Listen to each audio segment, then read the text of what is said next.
அம்மா வீட்டுக்கு போனா வரக்கே உங்களுக்கு தோணாதே. என்ன பையில அம்மா ஜாமான் கொடுத்து விட்டாங்க. கொடுங்க. எதுக்குங்க இதெல்லாம் வாங்கிட்டு வருவீங்க?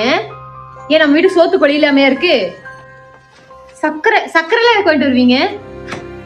புளி அரிசின்னு ஏங்க வீட்டுல இருக்க மிச்சம் மீதியெல்லாம் கொடுத்து விட்டாங்களாக்கு? ஏன் இதை கூட வாங்குறதுக்கு நமக்கு வழி இல்லையா? இந்த மிச்சம் மீதியெல்லாம் வீட்டுக்கு கொண்டு வந்தா தடுத்தரம் தான் வீட்டுக்கு பிடிக்கும். பிடிங்க கொண்டு வைங்க கிச்சன்ல. அம்மா கார்த்தி வீட்டுக்கு போயிட்டியாடா? நான் வீட்டுக்கு வந்துட்டேம்மா. மருமக என்ன சொன்னா? இல்லம்மா, எதுக்கு இதெல்லாம் கொடுத்து விட்டீங்க, எதுக்கு அத்தை கஷ்டம் தரேன்னு சொன்னேன். அடுத்த வாரம் போறப்ப நிறைய கொடுத்துட்றேப்பா. சரிம்மா, சரி வைக்கிறேன். சரிப்பா. இங்க பாரு, நம்மளால இதெல்லாம் வாங்க முடியாமலாம் இல்ல. பெத்த புள்ள வீட்டுக்கு வந்திருக்கானே, வெறுங்கையோட அனுப்பக்கூடாதுன்னு அவங்களால முடிஞ்சதை கொடுத்து விட்டுருக்காங்க. நீ யோசிக்கிற மாதிரி அவங்க யோசிக்க மாட்டாங்க. என்னத்த சொல்ல.